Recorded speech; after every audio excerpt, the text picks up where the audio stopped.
All right, everyone. Somehow, 40 people stayed around for 45 minutes in the chat there before Kirt was able to show up due to fun times with the post office. I just want to say thanks for everyone showing up, and without further ado, ta-da! Here we all are. At last! That took a little bit, but all for good reasons. Mm-hmm. Oh wow, what a night already, huh? So let's like line up the camera. There we go. Aha. So how is it going, everyone out there in Chatland? Sharpie in the pooper. You know that is a mood. Gotta say that is a mood. Yeah, that's always a mood. No, a mood or a way of life. Yeah, I'm not trying to grow a goatee. I just haven't really been arsed to shit. Like, I can't grow anything here, so it'd be highly embarrassing. Like, literally, I have this tiny little patch here. I got a bunch that'll grow along my scar. Like, I'll have an outline of hair. Yep. It just goes straight along that. And that's about it. This is, by the way, this is from 2 weeks of not shaving. Oh wow. Wow. This happens in like a week and a half for me. Holy shit. Like, it's fucking stupid, man. It's not even fair. Ugh. So, yeah. I'm getting a little echo from Mac's mic, just a hair. But I not can much. do something about that. Let's see here. And you might notice that my lighting does actually look better this week. Yeah, I'm finally doing something about that situation. Indeed. So, so I wanna open the night off by telling Kirtaner a story of my Defcon talk that didn't happen, which I think you will enjoy, Kirt. Okay, I'm in. So I'm at Defcon, and I'm walking around, and I end up hanging out with Dead Addict, Neil, one of the kind of co-founders of the whole thing, right? And we're hanging out, and I started complaining to him that one of the talks I wanted to go to had a 2-hour freaking wait to get into, and if you didn't show up early, you weren't getting in. And that security had stopped me when I had tried to sneak in, and that had annoyed me as well. And he said, which security, ours or the casinos? And I said, yours. And then they called the casino, and so I just walked off. And so we're sitting there, and I explained to him, this is the talk I want to do because I see a bunch of people in suits standing in lines at fucking Defcon. So what I want to do is I want to line up a guest that everyone at Defcon will want to talk to. They will want to see, they will want to hear what he has to say. I can find someone. There's a few people who would do this with because they would think it was hilarious, right? So we're going to get up on stage. We're going to have the doors shut. Much like the show tonight, it's going to be set for 1 o'clock in the afternoon. It's going to be one of the perfect timed ones right after lunch. Everyone's ready for their next thing. And while we are in there on stage giving our talk, no one's in the audience. The doors are shut. The lights to the entrance are off. And there's going to be goons, the red shirts, the security guards, blocking the door, telling everyone that you can't go in yet. We're having some audio problems in there. We're fixing them. Don't worry about it. It'll be soon. And they're going to keep doing that the whole time, period. The doors never open. But anyone, and I mean anyone, who tries to sneak in any way, the goons have been told to get fooled. To allow them through in some way. Like, a guy shows up and says, he's my assistant, and I got this phone, I got it, you gotta let me in, let him in. If you see a guy going in a door that we're not even supposed to be in because the casino told you that's off limits, don't tell security, let him in. And the only people who get to see the talk by whoever I would have lined up would be the people who said, fuck the rules, and broke into the goddamn room. That's incredible. And with about half an hour to go, we would have a small team of like 4 or 5 people, right? With a flyer explaining that you're all douchebags for standing in line, and if you had only tried, you would have been let in. And they'll start at the back of the line, walking up the line, handing one to everyone. That and they actually okayed the talk. They were cool with it. So that is fucking. I wanted to do it so bad, and then a lot of timing stuff got in the way the next year, and then we were thinking about maybe this year, and then or last year, then COVID. It's just like 10 things got in my way. Now it's probably not going to happen, so I figured I can share it with everyone. But that was going to be my talk at DEFCON. I thought it was a great idea. That's real. That is absolutely crazy. Right? And like the main reason why Greg is bringing this up is because I don't know. It's like very first contact. Somebody from Blue Team Village reached out, inquiring whether I would be interested in doing a fireside chat for the cyber threat intelligence stuff. Which, I mean, that's a very odd choice. But okay, I'm into it. Sure, I'll do it. Okay.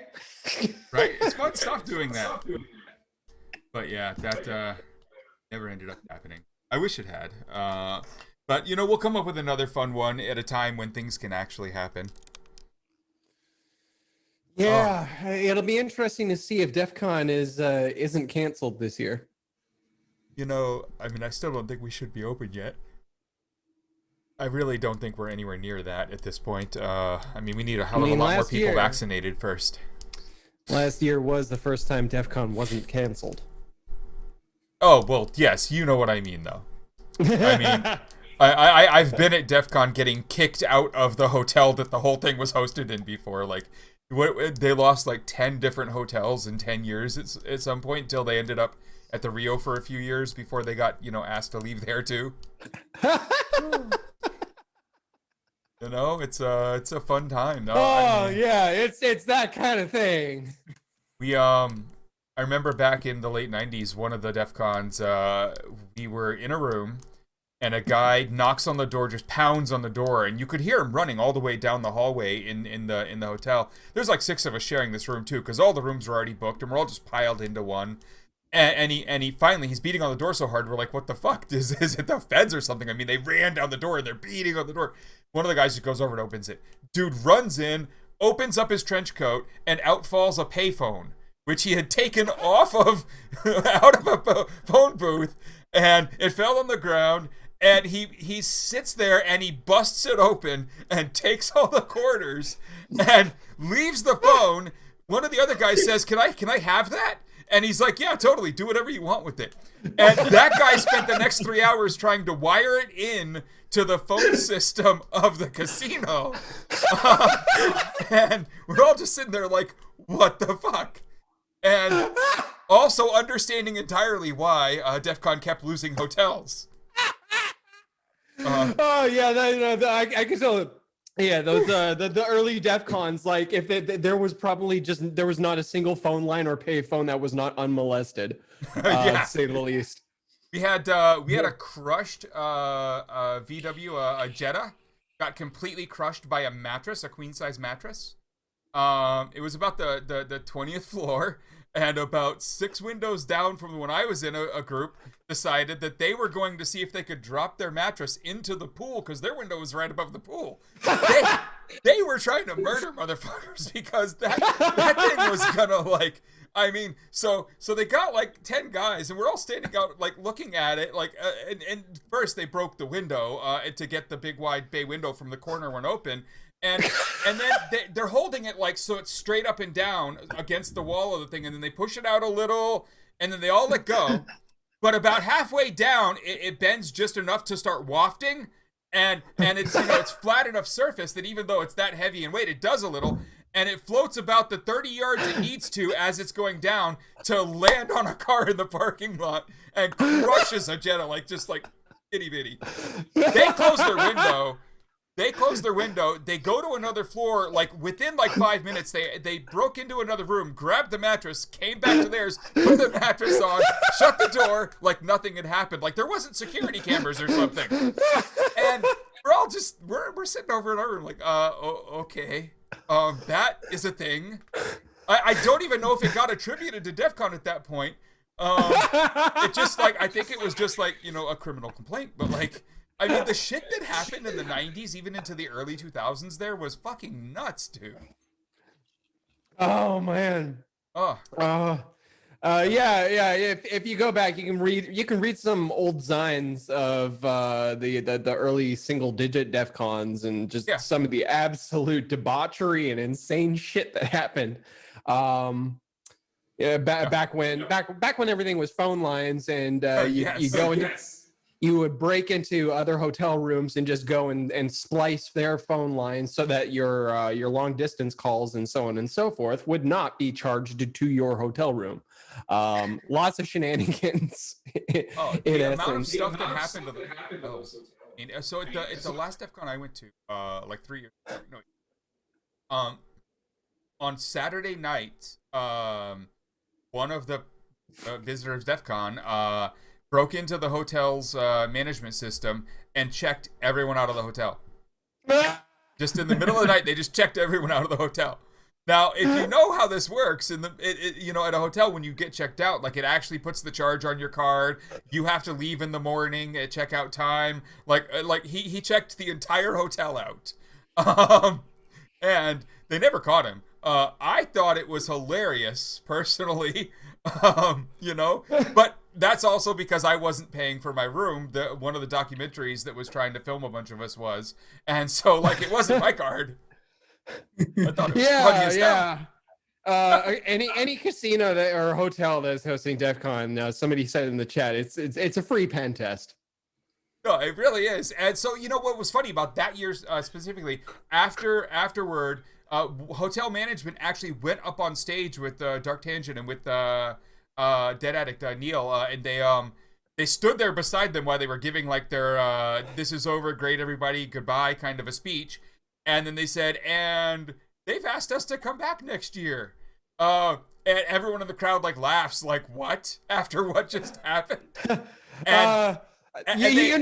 Some management thought it was fucking hilarious. Well, yeah, there was. But then one of the others said, all right, so they've agreed to have a few of you fix these problems that you've identified.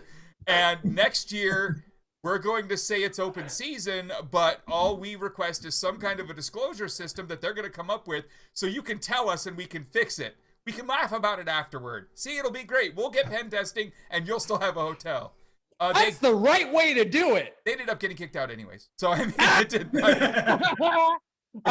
It's DefCon. They went too far. I don't know. Have you told the story of the year Whitey Cracker? I have on stage. Whitey Cracker was wanted for questioning, let's say, at some points in his life, and that's fine. Whatever. A lot of us have been. I think at least two of us on this stream have been in that situation in our lives. And there was a party at DefCon. YT Cracker, everyone loves, right? Everyone's a big fan of this guy. And MC Chris is another person who a lot of us nerds freaking love, right? And so we're at this party during the middle of DefCon, and it's actually at the hotel. It's one of the groups who really have their shit together somehow. Like, there's a very few people at DefCon who are like this. They're more like us, but they had one of the actual conference rooms booked for a party. It was the Colorado anarchist group. And MC Chris is on the little stage in this, like, room that only holds 100 people, and rapping his ass off and being great. And suddenly the door opens, security lets a guy in, and he runs up on the stage. And as he's running to the stage, MC Chris throws a mic in the air. The guy catches it while he's jumping onto stage, and we all look up and see, holy shit, it's YT Cracker jumping up on the stage, and he raps for like a minute. Like, it was, I mean, barely at all. And then he runs for the door, throwing the mic over his shoulder. MC Chris catches it. Like, this was, I have never seen such good mic control, like, in just that fast. What did he yell? What did he yell before he threw the mic? I don't remember now. Something like, "They're still after me." Oh, yeah. He said, "They're coming, gotta go." And then he throws the mic. He runs out the door. Like, people are stunned for a second, not understanding why he just ran out the door. And so finally, it takes a few seconds. Someone goes to the door. He's not in the hallway. And this is one of those big hallways that's like, you can see for like a mile, it seems. No, he's gone. And it's one of my favorite freaking DEF CON moments. Like, I really love The that one. FBI is just like going and fucking running and being like, "Hey, wait a fucking minute!" It was, we're all just standing there not expecting this, and then suddenly he runs in, runs out, and it was great. It was great. It was good times. Yeah. I don't know. That was a really funny anecdote. Like when you first told me about that, like I was dying. One of the things that really bothers me and why I wanted to do the talk that I had scheduled out was there's a changing nature there. Now you've got these little villages, you've got all these places, and all these big corporate interests, and even a lot of government interests walking around the whole time. And sure, there were like feds around, and they were trying to hang out. We used to play. One of the modern games that people like to play at DEF CON is Spot the Fed. Yeah. Yeah. They used to give you a Hawaiian shirt for doing it, if you were right. Yeah. I'll give you a little tip. Look for an epoxy ThinkPad with a scuffed up compact flash slot. Yeah. It's a good indicator. They think that's the look. Yeah. I wish I could say go to DEF CON to have those same feelings, but a lot has changed over the years, and DEF CON now is still fun. Still fun, but it's not what it was in like 96 to 99, like that range. It's not all underground anymore. Now, mind you, you still have those ass puckering moments where where there are still people that you're like, okay, I want to go to DEF CON, but the most recent high profile incident in memory would be Mark Hutchins, malware tech, where he went to DEF CON and all of a sudden he's being rounded up in black vans. Yeah. Trust me. Right now, I'm in a similar kind of ass puckering situation where it's like, oh, I'd love to go to DEF CON, but I'm actually very nervous to do so. I will do it if this goes forward and there's an open invitation. I will definitely be going to DEF CON. Any feds that are watching this, yes, I will be there. You will follow in the feet of giants like Backtrace Security. Yeah. Woo. I sat next to Aaron Barr at the Backtrace Security talk. That's how fucked that week was. That's how messed up that week was. Oh, Aaron Barr. That just watching from the sidelines, that whole HB Gary situation. Woo-wee! It was a lot of fun. Yeah. Oh man. Honestly, y'all did the federal government a favor, making a complete and utter fucking joke of HB Gary, because considering the nature of that work, HB Gary and the state that it was in and how it was completely and utterly owned in every fucking way imaginable, they had no business being anywhere close to being a federal contractor. No. I've heard that Aaron Barr is he was broken by that, just completely and utterly broken of a man. And he's kind of cuckoo these days. Yeah, I followed him on LinkedIn because I wanted to just send him. I randomly find him on platforms and then send him the screenshot of him in We Are Legion looking like a complete moron, just with no context. I just send him the image, and I followed him. And before I could, like literally, I mean, same thing. I connect. He connects like as I'm hitting the button. It seems like he's like that to accept, and before I can paste the image into the chat box, he is already saying, why did you follow me? What do you want? What do you need? What did I do? And that's fun. That's fun. He's still like really jumpy. I don't blame him. I don't. Oh man. Oh, good times. Whew. I'd probably be jumpy too. Yeah, I mean it was the next day that rootkit.com was rooted and hbgary.com was down and their email servers were much empty. smaller scale. It's like in 2016, I noticed Hal Turner had a fucking Twitter account, and I tweeted at him. I'm like, "Hey, Hal Turner, what's up? Hey, Hal, homie, how you doing?" And he had the most appreciative friendly response. He's like, Kirtaner, hi, what's up? How you doing? Are we buddies? Are we buddies now? Are we buddies? Are we buddies? Please don't fucking ruin me again. Oh, by the way, Hal, I noticed that you're kicking off activity and causing some shit right now, talking about a lot of stuff you probably shouldn't be doing. So, might want to stop that. I might want to pay you a visit again. Just to say. You might deserve it for being, a literal Nazi. Woo! Oh Which God! leads into, I got a beautiful hater in chat. I love this. Right. Collect Lady haters. Like, okay, if you want to try and dunk on me, do not say, "Is this guy drunk and high?" Because, as far as I'm concerned, that is a point of pride. So fuck you. Yes, I am drunk and high. Go fuck yourself. Indeed. Rethink your life. So today, Joy Reid on MSNBC said, quote, "People on the right would trade all the tax cuts for the ability to say the N-word." And the right-wingers went nuts on her all over the internet. How dare you say something like that about us? And what I think is funny about it is every time you call them out for shit, that they could totally ignore and let pass by, and most of us wouldn't have seen it because we're not watching every minute of MSNBC. They blow it up with the Streisand effect and make it a big thing and make her trend. So we all notice it and are like, oh yeah, no, yeah, you're right. Absolutely. I believe that. So I only heard about it because the right-wingers like Shapiro and Daily Caller and all them were yelling and screaming about it. And I just, that is the one thing I do like about the right. They are really good at bringing to my attention the bad shit they've done that we've called them out on when I don't notice it. Indeed. It's a glorious thing. Yeah. Joy Reid on MSNBC said it, and it's a glorious thing. Yeah, they tell on themselves all the time. That's just their thing. They just tattle on themselves. A lot of projection on the right. Yeah, a lot. You have Ian Miles Cheong the other day saying that it looks like the mainstream media might have been posting about QAnon and then reporting on it.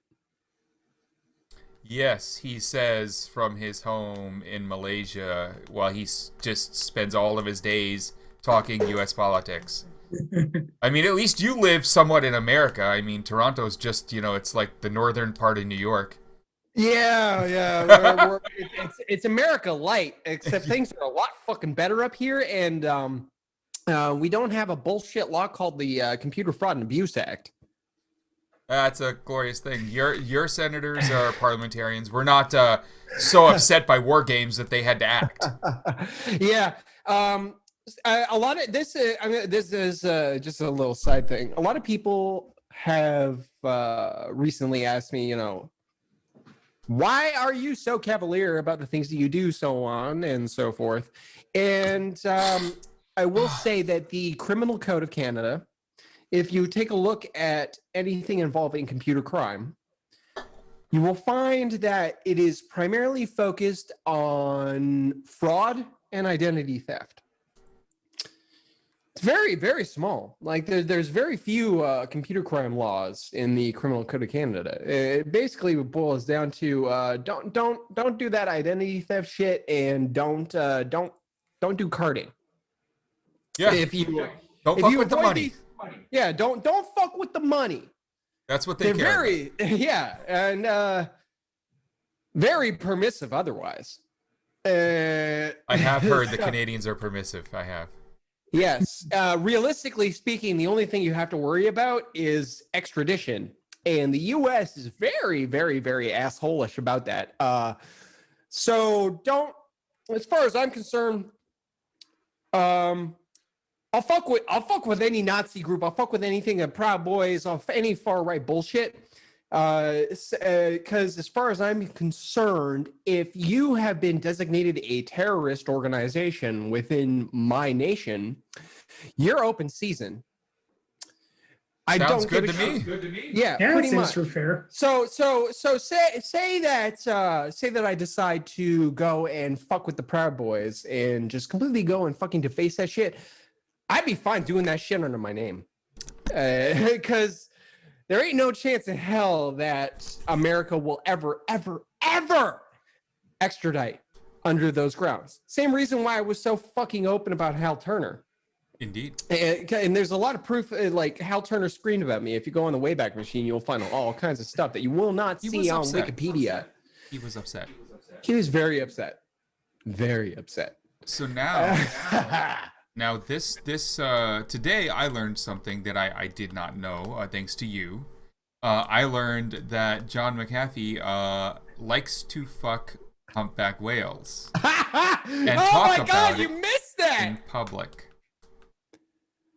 So for anyone who doesn't know, it turns out that John McAfee has said that there is a contest in which men try to fuck humpback whales on the surface for as long as they can and time it, and that the record is 31 seconds because it's a thing that they don't seem to like, and they dive, and they can dive pretty quick, so you got to get off the damn thing.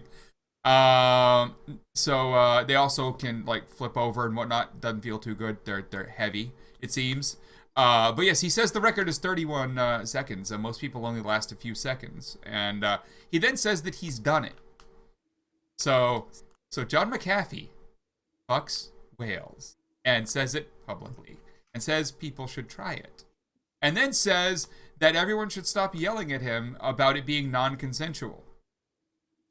So that's John McAfee. He tried to walk his way out of that by publishing a think piece saying that was a fucking psychological experiment on, but then doubled down later on. Like he can't figure his fucking story straight. So as far as I'm concerned, John McAfee, he wants to fuck whales. Like well, now, I mean, he used the classic shitty troll excuse.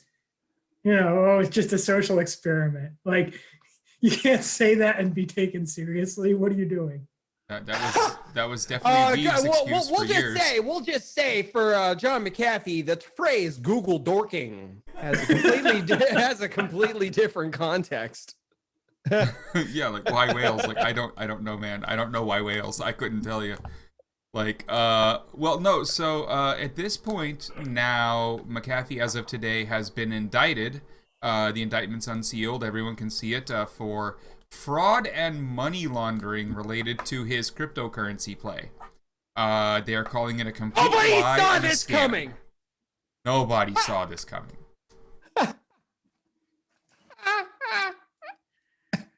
Yeah. Gotta say, I mean, the drugs, man. He hit him too hard. He went from like writing one of the bath salts, baby. I mean, he just, you gotta remember him from like the 80s. Like, he was a fucking genius. Like, the code he wrote back then was holy shit. Like, his heuristic engine and how it actually, you know, searched for viruses and whatnot was a 10x improvement in speed over anyone else's engine when he first put it out there. He was at Booz Allen Hamilton when he first started writing antiviral code, right? Yeah. Yeah. I mean, he was a genius, and I just, at some point he did too much, and now he's who we all know. He was only at McAfee, like, so he was given a virus sample at Booz Allen Hamilton, what 1991? Yeah, it was a while ago. Yeah. 1991, right around there. Yeah, 1991. Started writing the analysis, like just virus scanning code, and then left Booz Allen Hamilton, formed McAfee, and he was only at McAfee for a couple of years. Yeah, if my he got out pretty early, but he still 1994. 1994 is when he left, and yeah, he is. John Yeah. McAfee is the guy who wrote that engine that became that company. Yes. And then he kept a huge amount of a percentage of ownership stake in it as it went and grew into the big beast named after him, while he did so many drugs off of his newfound value that he ended up who we all know today. And in Belize, he murdered one of his neighbors. Well, no. He didn't. I mean, he was investigated for that. Supposedly In for... Belize, he was paying the standard fee you have to pay. I know a few expatriates who live down there, of $20,000 a year to the ruling government to be able to stay down there, keep all your money down there, and have the bank play nice with you. And then that government got ousted by what wasn't called a coup, but it was a stolen election, a lot of bad stuff. And the new government came in and told him that it was 10x and he owed them $200,000 now. To which he said, fuck you. And then they tried to frame him for murder and said that the charge would go away if he just paid the $200,000. And I believe that actually happened. I do, honestly. Knowing a bunch of people down there. he did But it doesn't. That doesn't add any to his sanity. I mean, he's no, it doesn't. off his rocker. He's gone. There's nothing left up there. I only know about this just like from people musing about the circumstances in general. I have some firsthand knowledge. I apologize for saying that John McAfee is a murderer. Okay, apparently he is I do not know that he is not a murderer. I just do not believe He's that not he killed that particular. person. I think he's insane Well, enough and in doing enough Belize- crazy shit that he could have, by all means. In Belize, he ended up basically having a harem Yeah. in his residence. And if you want to see the absolute peak of his money and drugs fueled insanity, there's a YouTube video of which I will lay. It's actually really funny out of context of everything else. And it's video about McAfee antivirus. So everyone can. Yeah, everyone can watch that. In fact, you can even put it if you want to just show how insane John McAfee got over the years. You can even put it on. I just put up one of the can watch and images laugh at this. of John's tweet there for everyone to see. So this is the tweet that Kirt found and retweeted today, and I mean this is real. This is a thing. Just so you know. Damn. Yeah. No, it's Yeah. So wow, right? I mean, multiple months apart, so it's not like it was a short-term discussion. no, he wasn't doing a thing that obviously. night. No. So what is going on right now in Myanmar? In Myanmar! Oh boy. So, Myanmar, superstar, Donk Envy, love you bits, has been taking them to task, the junta, the military coup. And we've been archiving everything that the government doesn't want you to see. The false government, mind you. And we went over the disclosure last week. The full disclosure of the DICA financial records.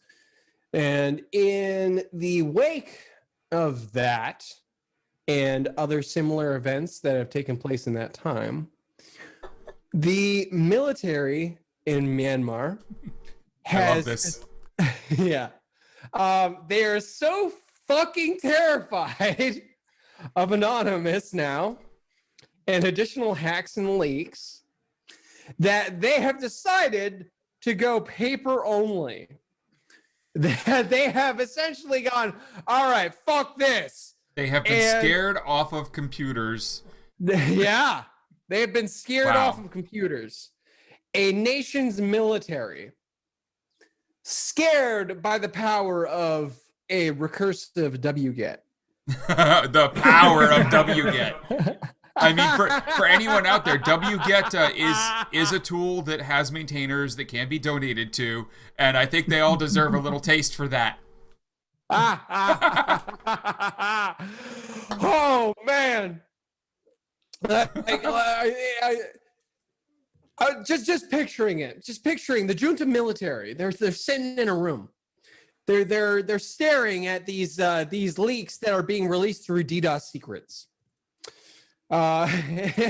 Just hundreds of gigs of documents just out there in the open, and they're freaking out. And they're sitting in a room. The room's full of fucking printers. And they're just hammering out. They're just going and repairing all these printers because printers are jamming out thousands of documents per hour. And they're just freaking out. And they're trying to fucking fix them all. And up on a big projector screen, they got two things. They've got fucking anonymous tweets just coming down the feed, and they have another tweet. It's just they have another fucking projector. There's just donk, and there's both suck on D separated both. Kirt, your internet is cutting out on us. They're absolutely terrified. They're shaking. They're like, what do we do? What do we do? What do we do? Oh, just no, it's cutting out on me. We're fine over here. God damn. Okay, I'm on Wi-Fi. Okay, actually, you know what? I had an issue earlier in the day of which my internet connection died, and I have hold on. You got stuck on Wi-Fi. I hate that. No, I got stuck on neighbor's Wi-Fi. Damn the man. Shit happens, you know. Not a criminal. Let me just change. It's not my fault my shit auto connects to a neighbor's Wi-Fi. Like I didn't click any buttons. What involvement could I have in that? Yeah. I'll just Tyler's bedroom speaker. Thank you for sustaining me during this day. Let me just switch this over, and boom, okay, I'm back on my Ethernet. Woo! So yeah. Oh, apply there. Okay. Oh, wait. There we go. I think I'm on my wired network connection now. There was a brief jump in multipathing done correctly. Look at that. There wasn't even a skip. Yep. That's some solid code. Multipathing is a bitch. I mean, if there's one thing that Mac OS does great, it's networking. Thank you for that BSD userland. Indeed. Yeah, neighbor is our RCMP. So Myanmar, they've gone back to paper. No, RCMP. I literally, I'm on a second floor here. Like every day, I'm out there. I'm just looking through my windows and checking for vans I don't recognize. Right. So, just saying. So yeah, so they're back on paper, which is hilarious. We'll see how long that lasts. And we'll also see whether that was alive real quick, because there's people looking. You would think another they would thing about just Myanmar. air gap. Yeah. They should just air. No, they shouldn't air gap. They should just leave everything connected as they are right now. Don't give them any ideas. I was saying you would think they would, not that they should. Always remember that research papers have been written that work really well, that can actually extract data from an air-gapped network based on the sounds being made by the computers. Yes. There are others that, and those are for spinning discs, but I'm going to guess these people are riding a lot of spinning discs. There's addition, like you can get. There's the speaker malware. Yeah, there's all kinds of ways you can extract data through an air-gapped system. Now, mind you, the throughput isn't that big. No. But if you want some encryption keys or something small, like you can essentially get CPU interference that is being sent out through various components within the machine itself. Yep. Say an audio DAC. Yep. You know, there's all kinds of methods. It's very ingenious. There's even a proof of concept that utilized very slight micro variances in electricity usage. that could exfiltrate data through power lines. That is how Yeah. sophisticated that this stuff can actually get, and how terrifying it is. My favorite is still the CIA one that implanted a piece of malware that would stream over the speakers built into any laptops with a really low audio that human ears couldn't hear, so they didn't know their speakers were making any sound. And then on the other end, they were picking that up and writing the data. And the low audio could go right through all the walls, everything else. The low band was just completely being used for the data exfiltration, and that's just, I mean, that's a hard one to find. If you don't know it's there, you don't have anything that detects it, you're not going to hear it. And the lows don't really affect any of the animals. It's the highs that would like set off your dogs or shit like that. So. Mm-hmm. So that will bring me to the next point with Myanmar.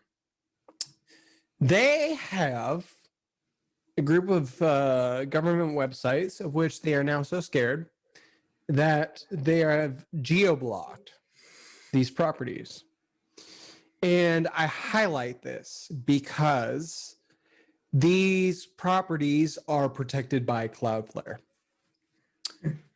And given that Myanmar, under its current state of being sanctioned, I don't think that Cloudflare should be currently protecting these properties. Seems like There's an argument to be had there. Yeah, there's an argument to be had there.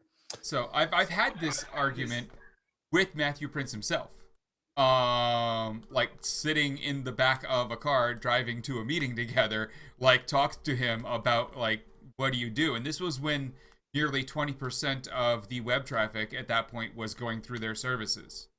And it was interesting because the weight they have to place on whether they're just like the public phone system and it's just wires and we don't know what's being said over it, you know, that kind of a thing, versus actually knowing what's happening and being able to deal with it is a really weird argument that he had. And Matthew Prince is the founder of Cloudflare, and he had a really strong argument for being as hands off as he possibly could, simply because introducing the idea that Cloudflare could censor would be problematic.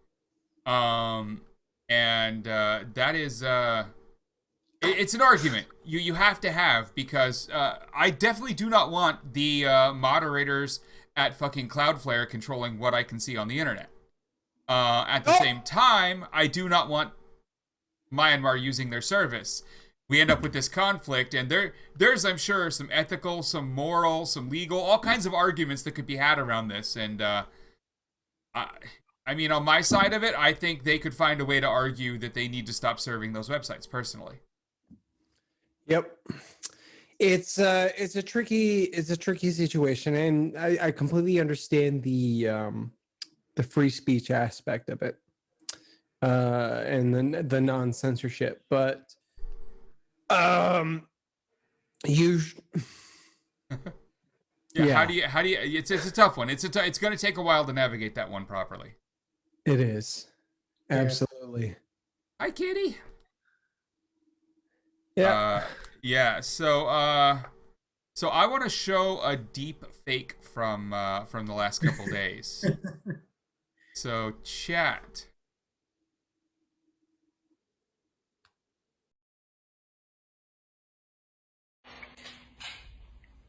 I'm gonna show you some magic. It's the real thing. I mean, it's all the real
All right, so that's Tom Cruise.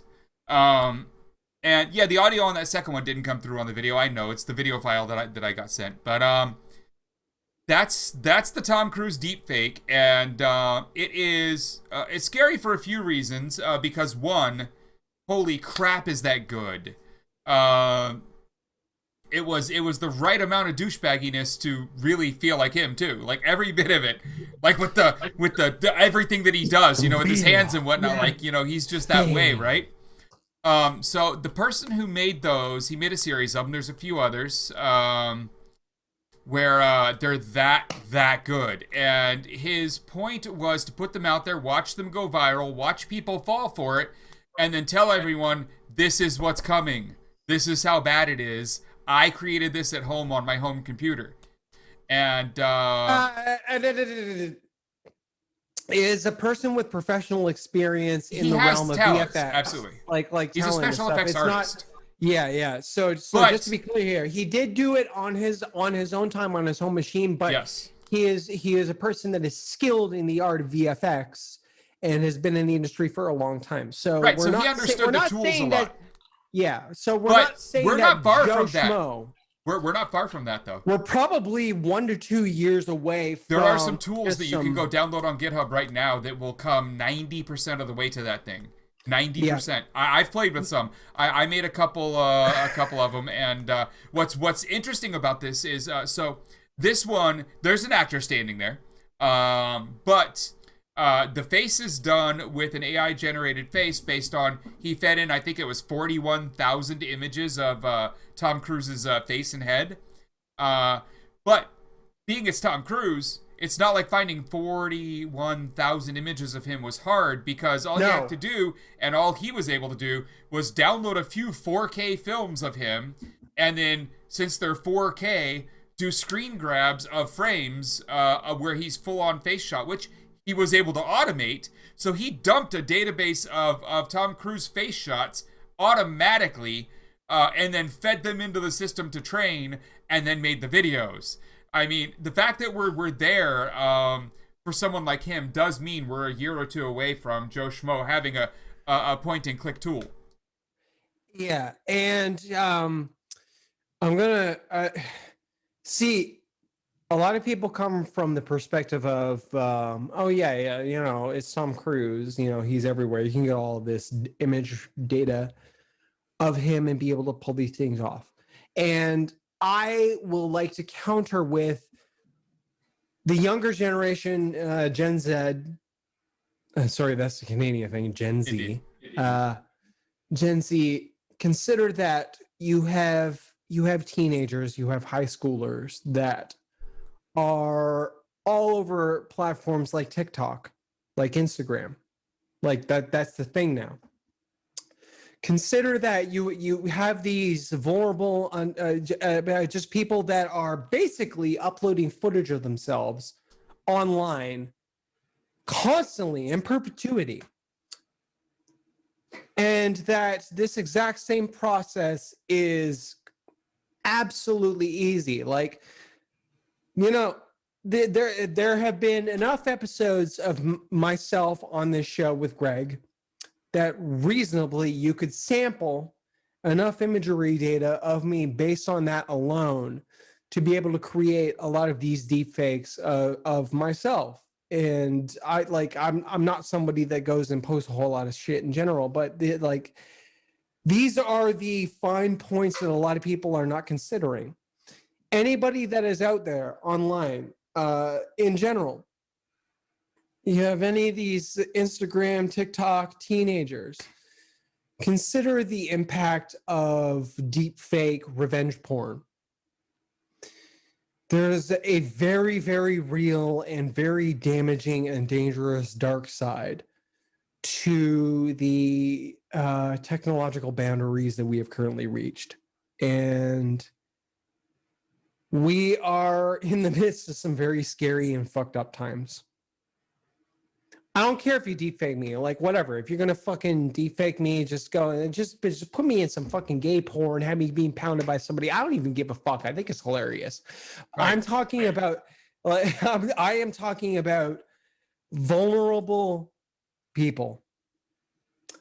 People who, in this current state of things, on an always online society, that are underage and don't understand the dangers of this. Imagine if somebody were to go, say somebody that's 15 years old is very smart, very bright, and gets popular on social media by virtue of the fact that they're just like on top of that shit, and they're everywhere because they're sassy, they got a brain on them, they got a mouth on them. Yep. And they make the wrong sort of enemy. Say they rub someone the wrong way, they don't like their politics. We have entered an age where that vulnerable underage individual, I'm not even gonna, I'm just giving a generalized example. There's literally nothing behind this. I'm not giving you I am not basing this on any given example. I'm just giving an overview of the future that we are currently entering. That this high schooler could have themselves be defaked in the absolute most obscene, humiliating shit imaginable, and all of a sudden that shit is all over all of their peers within their school that know them, like full on BDSM or just some kind of really humiliating shit. That is where we are at. And it's scary. You could completely destroy and humiliate somebody completely based purely on the technological crux that we have right now.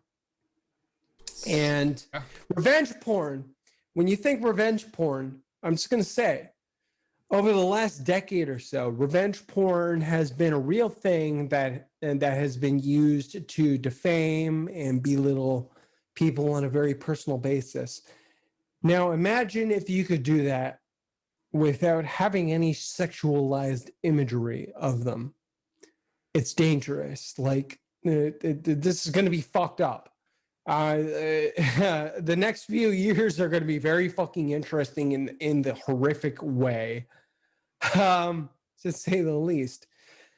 And that's small fry compared to political deepfakes.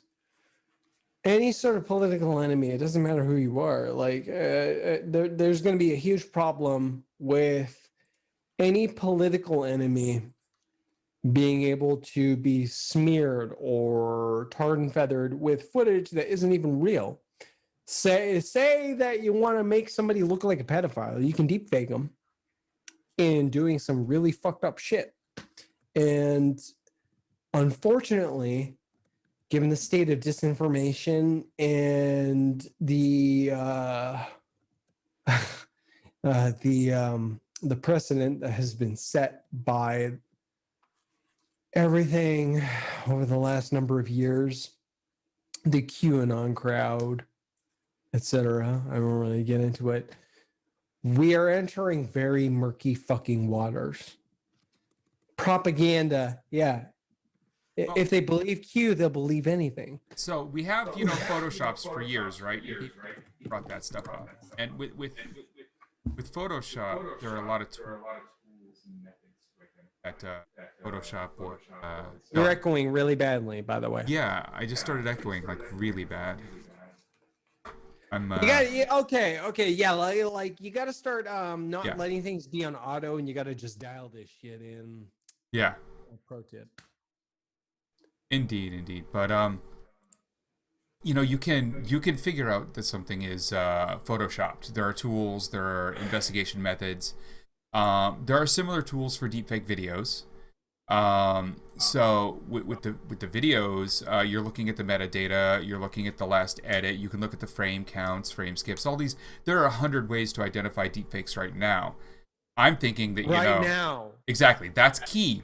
Right now, we can still identify them as easily as we identify Photoshop, but only if we're actually doing the investigation. If your friend shows you a video and you just look at it and say, holy shit, that guy said that, you're not doing the investigation to figure out if that's real. You're not loading up the forensic tools and digging in on every video you're watching. You're not going to do it. So think basic level life ruining psyops.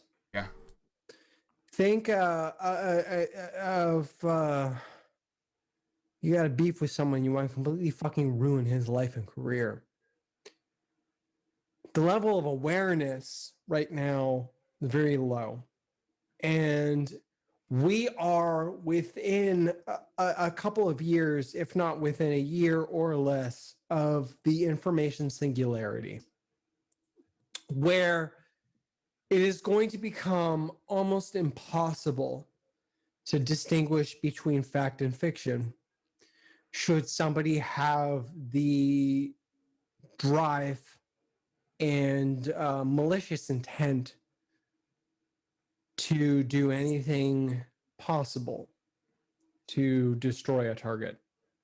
And I'm going to say, as somebody that has had a very long history of very questionable things in the realm of life ruination in the far past, I know how far that shit can go.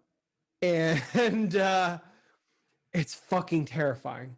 It is absolutely fucking terrifying, the place that we are at right now. I mean, the Party Van Wiki needs an update, right? Yeah. Party Van Wiki. It needs a fucking update. Well, I mean, not in that sense, because I have a lot of regrets. Right. You know what I mean, though. 13 years ago, it was already really fucking easy to go and just do a complete and utter smear campaign that destroyed a person. I mean, you can also do everything to just destroy them. You know, I mean, the wiki had a lot of good tips on just fucking with people. My favorite was always the hardwood flooring samples. That was just... People never knew, but if you want to know one of the funniest pranks you could play on someone is... shops that sold hardwood and that installed hardwood would send you a sample in the mail, like of like their 2 or 3 different things, and they'd usually be about this big and about that thick, just a sample of the hardwood that might go on your floor. And you would end up with so many stores, because there's 100 places just in Boston that sell that stuff, let alone around the whole country, right? So there was a list maintained of all the places that wouldn't question being asked for a sample. And you could get like 10,000 samples sent to one person of hardwood, enough to fill their whole backyard and front yard with deliveries of just hardwood samples. And that's the same company. The U.S. Postal Service used to have a program where you could request free boxes. Yes, that one was hilarious.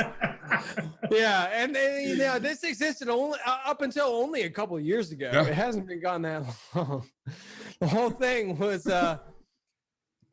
you can also request free Bibles from one group of religious organization and free Qurans from another. So the whole thing, if you really wanted to piss someone off, was you just one day they'll just have a whole bunch of fucking Bibles, Qurans, and free boxes from the U.S. Postal Service just showing up. Yep. And that was the whole thing. There was a laundry list of things that we used to do for fun. Just complete, and that is outside the whole ordering them a whole bunch of Chinese food, pizzas and stuff. And what do you regret the most? We've talked about that a few times. We have talked that over the deep subjects. Deep subjects. Just if you really want to get into the nitty-gritty of it, they are in prior episodes, but the thing I do regret the most is the Epilepsy Foundation incident. Which is well documented in articles. You can search for it. But yes, I regret that happened the most too, as I was kind of one of the targets of it, to the side. But stuff happened. Stuff happened. It's the past. We've talked about it. We've gone deep into that. I want to talk about something else. Because to just say, like, it wasn't completely malicious in intent. Its entire goal was to detach and protect a lot of people, but it was really fucked up in a lot of Exactly. because it was all younger individuals. Nobody understood the consequences and side effects of what that would entail. Yep. So let's move on to a different topic, which is a fun topic. And that topic is fuck Gab and fuck Torba. So there's a data leak. Aren't you guys glad that my high pass filter catches that? aren't you glad that I got a good fucking hardware compressor here too? Right?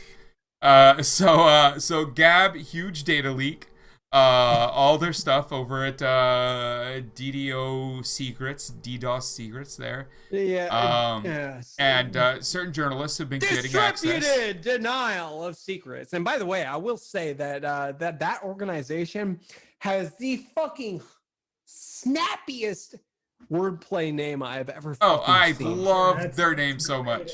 And I love everyone involved. I mean, I'm just a big fan of all of it, all the way around. All of it. All of it. But so they now have all of the data from Gab, and it's pretty much all of the data from Gab. Well, it's the important all the post data. It's the important data as far as password hashes and stuff go. Like it's 70 gigabytes. When you're exfiltrating data, when you're exfiltrating data, obviously there will be choke points.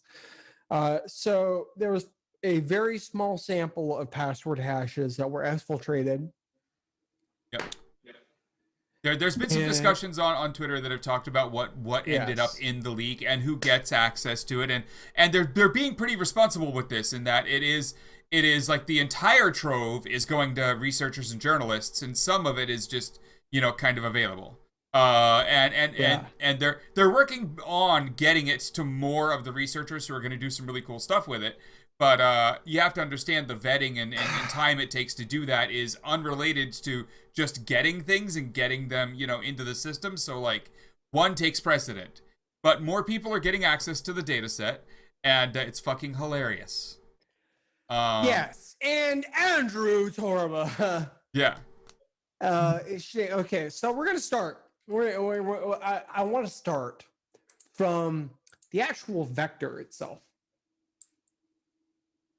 And Gab fears no lark. God is on Gab. Yes. I fear no lark, but God is with Gab. Be gone, demon. This was stated to Anonymous. Yes. In January, in the just when Parler was first blowing up. Yep.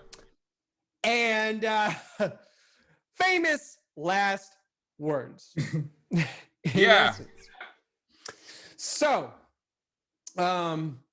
essentially, when you make that level of proclamation, and you are running on an open source basis, the one thing you probably really want to fucking do is ensure that any commits that are made to your core infrastructure are probably sound, vetted, code reviewed by your peers, and ensured that you're not making a huge fucking mistake.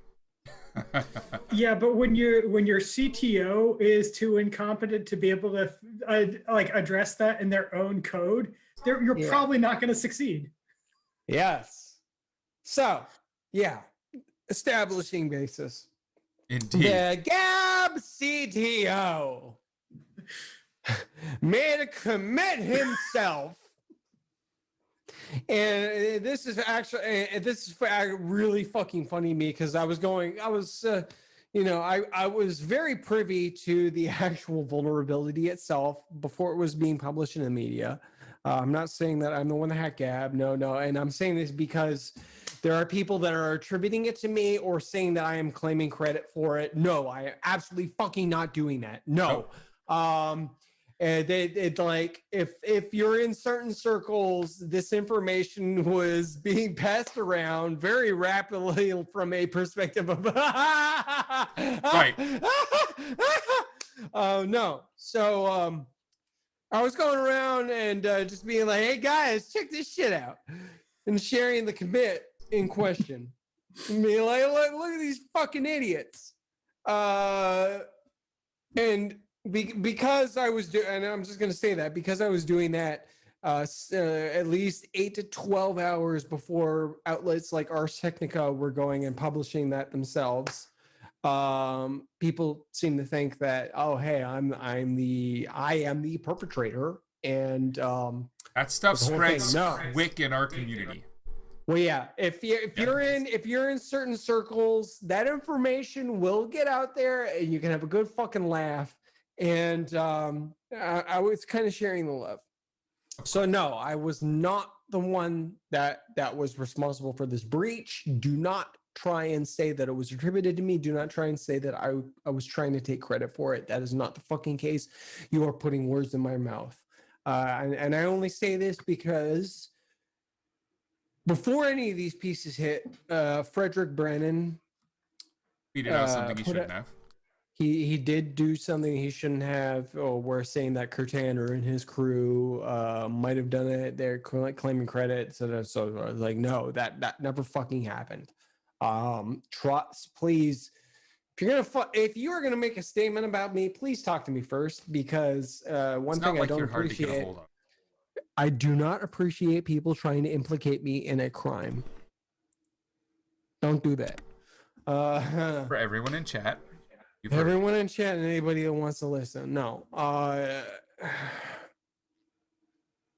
I'm in circles, I'm in groups. Some of it, it's like like people there are news pieces right now that are saying that I'm a white hat, and I laugh at it. But at the same time, I'm not an irresponsible piece of shit. Indeed. Now, moving on. But Gab deserved it. Gab fucking deserved it. Absolutely. When you make that many enemies, people are going to be fucking like your source code repos are going to be fucking open like that. People are going to be staring at every single commit that you make and trolling over it. And if you just make a little bit of a slip up, well, you're going to have a bad time. And Gab had a really fucking bad time. Yeah, they did. Now, their reactions to this were to shut out public access to their source code repository, which is actually a violation of the AGPL license that their derivative code comes from. So that's big mistake number one, and I really hope that this does end up somehow being in a court case over license violation, because that would just be the coup de grace. That'd be amazing. Yeah, that'd be fantastic. So, yeah, they closed off their source code access as everybody's dunking on them, and they're going and completely and utterly destroying their own source tree, just killing anything that has to do with database access, because they don't know what the fuck is going on. They're just going and like breaking everything left and fucking right. It's like, I don't know. There's a query here. I'm gonna kill it. And we're watching all the commits, and we're just like, you're breaking your own shit. This is absolutely amazing. This is beautiful. So because they were getting tired of getting dunked on, they shut down public GitLab access. And Andrew Torba is out there and just being very adversarial. Replying to people like Troy of Troy Hunt of Have I Been Pwned? And there was something that was kind of framed completely out of context here. I'm gonna send Gregg. I'm gonna send Gregg this so he can put it up in the chat and we can have a really good laugh about it, because it is still and will unendingly be absolutely fucking hilarious. So, Yeah. yeah, I'm gonna send this here. All He right. can do. Where are you? Yeah, there you are. So, Andrew Torba is that the Twitter account for Get on Gab, the Gab.com corporate Twitter account. So he's going and being combative against various people within the InfoSec community, and it was told to him that you have a child incoming and you have this point of pride. You're actually on a road trip right now with your family. Yeah, Andrew Torba is currently in the midst of a road trip with his wife and his daughters, his pregnant wife and his daughters, until March 12th. No, I'm not going to tell you how I know this. And he is deciding to spend his time shit posting on Twitter, trying to claim, "Oh, I'm not owned. I'm not owned. Actually, no, everything's fine. Everything's fine." And it was told to him that you should probably spend time with your pregnant wife instead of making a gigantic joke of yourself more and more and more. Yep. And Torba thought that this was a direct threat. And Yeah, it's up on the screen right now. Everyone can see it. It's there's nothing even slightly threatening about that. No. And Torba had a fucking freak out. It was like, oh my God. Woo! Yeah. There we go. Back to us. Yes. Stretch. Yeah. So big. There's a big disconnect between Torba, who within the same account only months prior said that I am afraid of no LARP. God is with Gab, begone demon. Yeah. To being completely owned and then considering that a tweet saying stop it before we keep fucking laughing at you is a credible threat against his family and their employees, and saying that they should fucking pray for their safety. Yeah. To continuing to up the ante, docs DDoS secrets people, and get dunked on more and more. And then so basically, here's another one, Gregg, that is just saying that all he's doing is just disturbing the hive. You can go ahead and show that one there to them. It's a very huge leap from, oh, y'all are LARPers, to help, I'm being attacked, my life is in danger. Here, I'm pulling the image up now. You hate to see it. Let's get it up here. Where is it? This one.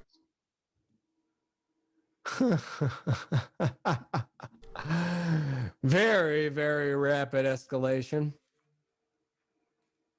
Yeah.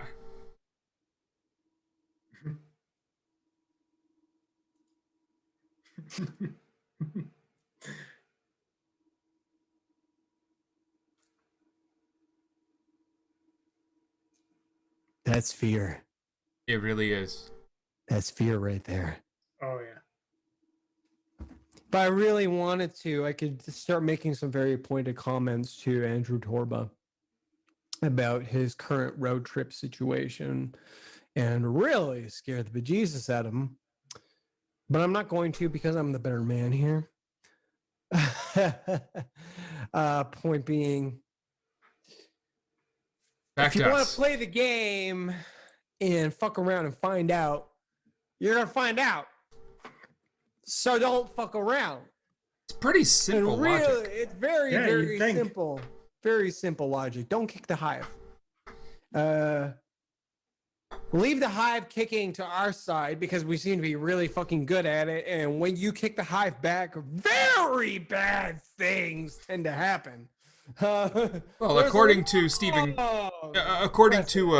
Colbert, it's like putting your penis in a hornet's nest. Yes. What did you think was going to happen? Yes. Woo! And then, following these events, they realized that they're probably starting to break some licenses, which they are. They are. And released a tarball of the current source tree with all commits stripped, like that. It was just a raw tarball of the source tree without any ability to go and follow the changes that they're making. And they made they passworded it with something like God is in heaven, Jesus is king, Trump won the election as the password. Yeah, it's pretty bad.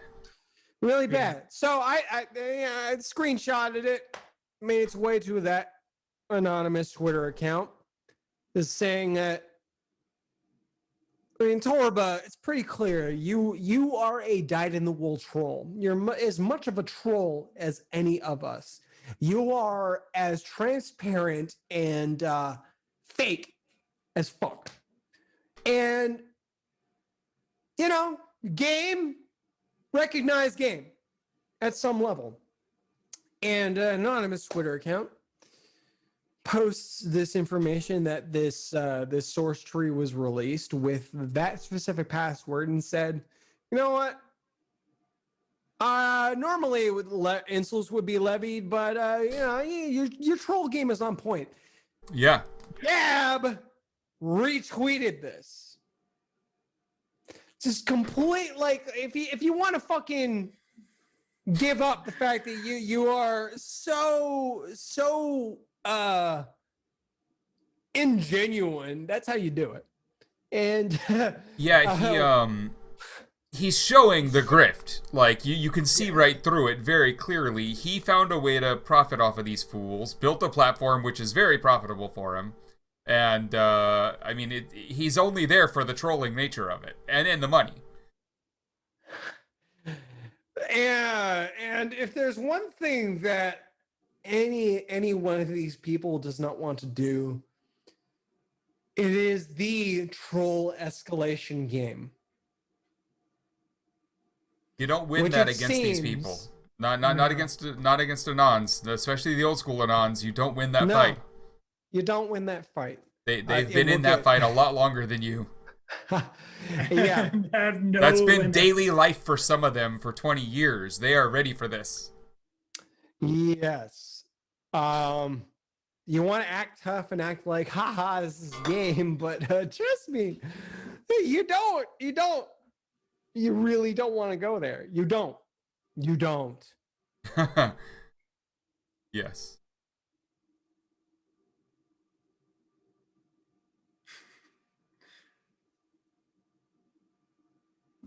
Check yourself before you wreck yourself.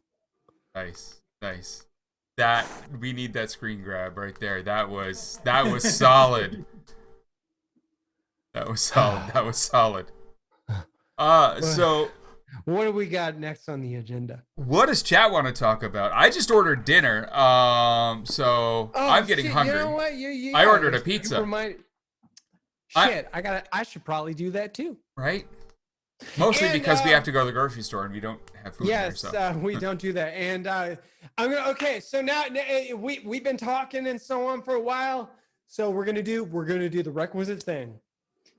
Hit that follow button. Hit that subscribe button.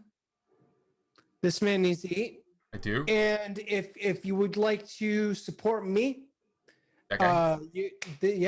This guy right here. And if you're supporting me, you are also indirectly supporting my coming up on 9-month pregnant wife. Yep. Who is in another country right now and does not have much resources, and I would love to help her. If you I'm about to be a father to Dade Cuddle. Dade. Dade. It's the right name. It's so awesome. You make me so happy with that. Dade is in Dade Murphy. San Antonio, put your San Antonio, PayPal homie. and your link. Yes, that is my PayPal account. Fucksuck@icloud.com. Thanks, and my thank you, Patreon. Doxy, for the subs there. That's amazing. As always, Yes. you know we love you. Oh my God! Look at who got a free sub. Yeah. So if you want to assist there, I'm doing a lot of stuff in general, like the whole capitalism game. I'm really fucking bad at because I hate it so much. You know, at one point I was making six figures, and I was so disgusted and sick and tired of all of it that I went fuck this, and I basically do stuff for the greater good now, and the internet sustains me, and I probably wouldn't want to have it any other way. So if you it's the only way to be. It There's is stuff the to only way get to done, and people like us really, really need to freaking just stay focused. yes. It's Far one right of, has a lot of money. They have a lot of money. They have a lot of resources, because they have rich assholes that are going and shuffling dark funds to them constantly. So yeah, the Heartland you wanna Institute is counteract- just a money funnel. yes. And I am traditionally a person that absolutely fucking hates asking for money, especially because people seem to dunk on me for it whenever given the chance. Right, that's why I don't bring it up much understand. without your prompting, because I also feel the same way. But like, you are right. It's we got shit to do all day. Exactly. Like, we're not going and selling fake news and writing fucking bullshit books about Antifa and how they're going to overthrow America. Yeah, those and people stuff are making a lot more money than us too. It's they are grifting. No, this is asking for communal support. Very different. So indeed. yeah, it's not like anybody has to contribute if they don't want to. Whereas the right predicates on fear, misunderstanding, and weak-minded assaults on their enemies. Very Indeed. different. It's not like I'm going and writing books talking about how a bunch of people are going to overthrow America based on my hatred of them after having a milkshake thrown on my fucking face. You know, There's a lot to unpack here. there is. I think we need to talk to Ben and Jerry's about a new flavor revolving around the thrown milkshake. They'd probably get on board for that too. They would too. They're actually pretty fucking cool. Yeah. Dude. So at the major events of my life, and I'm talking like Occupy in Wall Street, actually at Wall Street, Occupy here in Boston, even being out at like the Chop out in Seattle. I was there for the main week of that occupation there. At all of these major events, there is one thing that holds true, and it is that every time I go to one of these, Ben and Jerry's will show up with a truck and give out free ice cream to everybody, and it's awesome. That is really fucking awesome. They pulled up their truck at Occupy Boston and just emptied it. And when it went so fast, we all ate it all. Even people off the street were coming in and eating it all. They went and said, "We got to go fill this back up." And they went and filled the truck back up and came back with an ice cream truck with a second load. And we all got ice cream, even though it was freezing out. We didn't care. Yeah, it's free Ben and Jerry's ice cream. Who cares? Exactly. That's some good shit. Like, you know, and that's only one step. Like, if it was Friendlies, maybe we'd be like, well, fuck you too. But That's Right. only one step removed from getting free Haagen-Dazs. Let's be real. Right, yeah. Exactly. And then when they pulled up at the Chop, they were just, I mean, they pulled right up and we were like, no vehicles, and they were like, free ice cream. And everyone was like, oh yeah, move the barriers. on second thought. Let them in. Honk, honk! Awesome coming through, motherfuckers. It was a good break because Ollie Alexander had been there earlier in the day, and then later Gross. Then later in the day, fucking Tiny Toisi shows up, and Gibson shows up from Patriots Prayer. Like so, like it was nice having the ice cream break. Like we all needed it. So thank you, Ben and Jerry's. I've got an idea for you, and I'm gonna reach out. Oh shit. I mean, literally, like, just imagine a flavor of ice cream named Concrete Milkshake. I mean, I'm just saying, like, you know. Oh. It'd be just as fake as the other one. Contain equal amounts of concrete. Yeah. Oh wow, yeah, you can actually Liquid they always cement. have a slogan under the name too. Contains the same amount of concrete as the one thrown. 0. They could put like Andy No's face on it, like have a little blurb from him. Okay, oh yeah, it would have to be a very heavily stylized version of Andy No's face because Right, you don't want to like use his actual image. yeah, and he would sue for like trademark. $20 million or something stupid because of fucking course. Oh yeah, I they'd mean sell that's a out good for reason. $5 and a shut the hell up. It's a good and reason then- to move to England like he did. You can sue for so many Yeah. more things there. Just make a chibi looking white guy with round face and call him Andy No, like Yeah. N-O. Make it a character, yeah. No, I love Yeah. it. Anyways, yeah, so that's our milkshake talk for the night. Oh, A no, reminder. realistically speaking, it would be really fucking funny if Andy No had a lawsuit against fucking Ben and Jerry's on the level of Devin Nunes and the cow. Right, it would. It really, Yes. really would. Yeah. Just making him fight the fight. Yes, definitely Ali Akbar needs to go. I do find it funny that when you look at his Twitter account from, like early, like 2009, all the way up until like 2015 or so, it's Ali Akbar. And then once he starts really migrating into the realms of the right wing where he thinks he needs to show, a better face, it's his middle name, and he gets the Akbar off of it, and he's now Ali Alexander. He makes sure to remove the Akbar from anything public facing, so he fits in better with his new right wing buddies. Like Nobody if that- wants to make Allah Akbar jokes. Now, if that doesn't show you that he knows, like that he knows who he's dealing with and who he's supporting, and what their racist beliefs are, then I don't know what does. Like, I mean, he literally changed all of his profiles so they wouldn't fuck with him. He knows. Yeah, you can't really come up with any alternate explanation there. I gotta appeal to these racist sons of bitches. I am out of things to talk about tonight and feeling super hungry. The food is going to be here in about 5 minutes, so I do not want to go too terribly much longer, but does chat have anything they want us to talk about? Anything we've missed? I mean, obviously, we could talk about good old Arizona Senator Sinema and her thumbs down, but ugh. Don't give him shit for not eating before the stream. It's a fucking thing with ADHD. Shut up. It really is. I just completely forgot. Abbott. Yeah, I mean, so Greg Abbott, governor of Texas, decided that he can make a bill in Texas that will allow him to stop Twitter and Facebook from, in his words, deleting people for their viewpoints. Otherwise, censoring political speech. In reality, he wants to make sure it's impossible to remove Nazis and racists from social platforms. And Good luck enforcing that worldwide, by the way. it ain't happening. Look, enforcing that anywhere. Yeah, it ain't happening. It's funny in the kind of like haha sense, not the actual funny sense. He's not gonna get away with this. It's not gonna do anything. It's not gonna be enforceable anywhere. Courts even in his own state won't allow it to. I mean, it's fucking stupid. Oh. But he And if thinks somehow they did, can you imagine how quickly it would backfire on them? yeah. I would just start 5 minutes. I would. Oh man, it's stuff like that I just love completely and utterly shitting all over in any Yeah.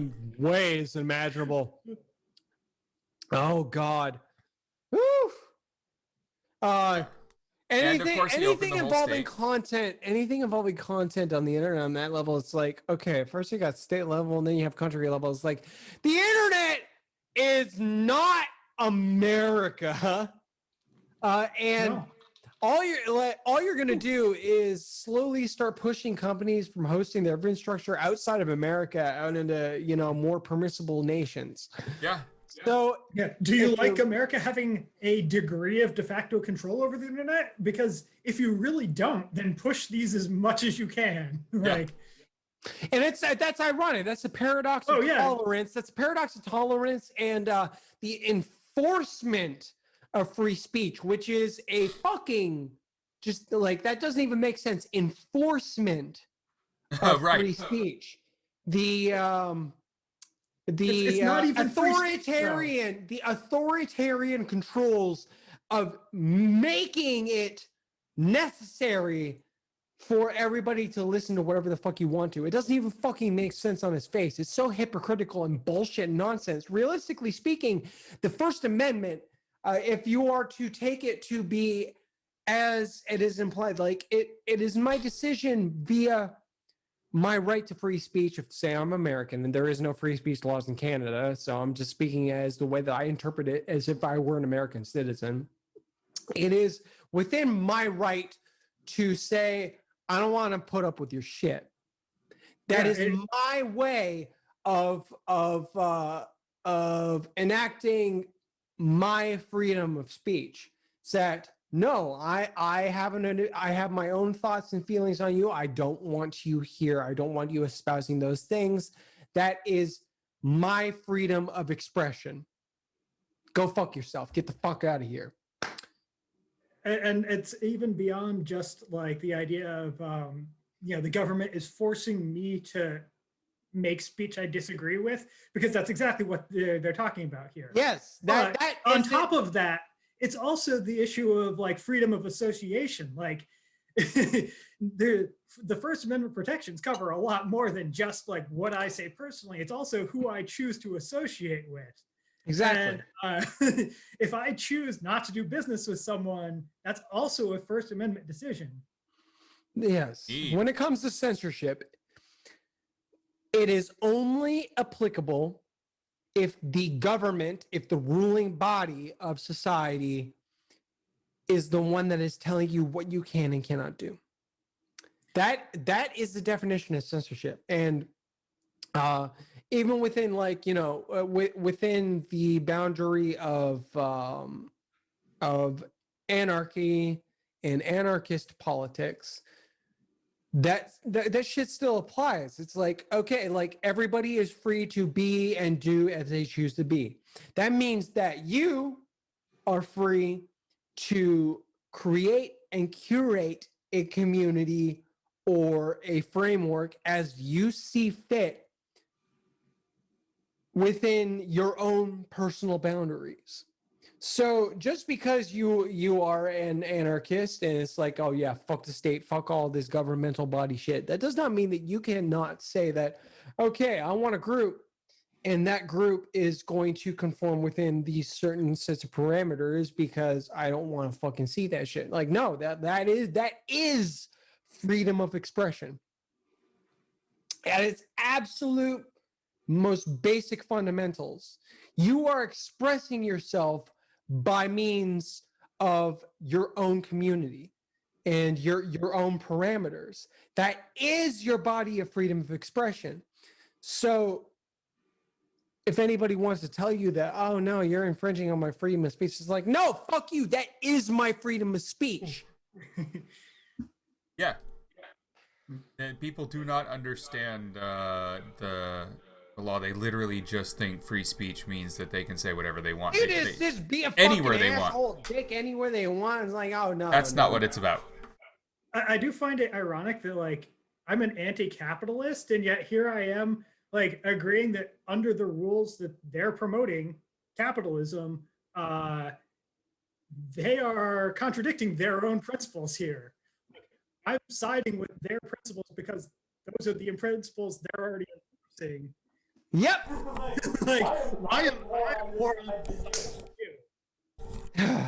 It's crazy. I don't even necessarily agree with the most absolutist interpretations. They see words. They see all words on a screen, and they don't interpret among the face value. It's like free speech. I can say anything I want anywhere, and if you don't like it, go fuck yourself. It's like, no, that's not That's not how any of this works at all. Indeed. Not even Period. slightly. No. And Canada, like Canada, does not have a First Amendment, does not have free speech laws, and has designated multiple organizations within the United States as terror organizations.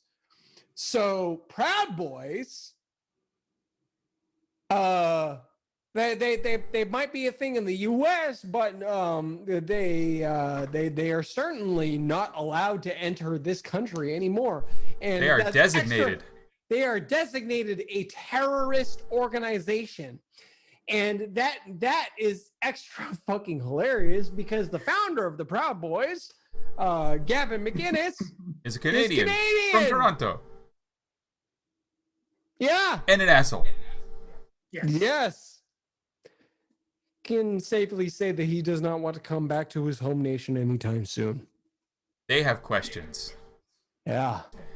So everybody, food just showed up and I am ready to go eat. I don't know about you. How you doing, Kirt? Yeah. I am. It says preparing order. Nice. I probably got another like 20 minutes before my food comes. So, I think we're gonna call it a show at this point. We're about an hour and a half in after our nice wait for the post office to not be jerks. Yeah, exactly. I apologize for that. It's not my fault. No, And we have all dealt but with the hey, post office. you know what? This is much better. Like I got this beautiful thing here, and it's like really pretty, and I don't know, it's got some really fun modes. Like for instance, it doesn't really show well, but Oh, I can saw the have- blue. Oh, Ooh, wow. yeah. Yeah, there we go. Oh, whoa. Oh, Oh, wow. That's a look. under camouflage mode. Yeah, That's a look. there's a rainbow look that doesn't really go well, but I mean like oh Jesus, ow, let me just turn this down. I will say, if you are a man that partakes in certain lifestyle choices, you got a rainbow thing here that is able to go and just be a fucking full on ass rainbow. It's a beautiful thing. Like I am RGB at this exact. Woo! That is awesome. Yeah, I mean, that's actually really fucking cool. Right? Especially with You can use it like a wand too, like just right there. See, that's an awesome picture. Wow, that's cool. All right, everybody, that has been a good show. That is a great way to go out with that look. I like that. Join us on Discord. We're there every day. Send your tips, your subscriptions, all that fun stuff. Hit up Kirtaner's Patreon. It's a big help to him and a big help to his upcoming child. Please send please yes. send money. My kid needs shit, and I will probably there will be an Amazon wish list or baby registry. However that works. However the fuck that works. Like, holy shit! I'm gonna be like probably by this time next month, I'm gonna have a child. Yep, I know that feeling. I honestly thought I was gonna be dead before I was 30. So this is really weird for me. Hey, it's a better outcome. Is it really? I mean, we all live a life of complete and utter suffering in this fucked up world. So, but we love you. There's a group here that really does. At least somebody that isn't me loves me, because I don't fucking love me. I've told you many times that I do. Yes. So good times, everybody. We will talk. I got a couple things I want to tell you, so don't hang right up here. All right, chat. We are off. The show is over. Good night, everybody. Well,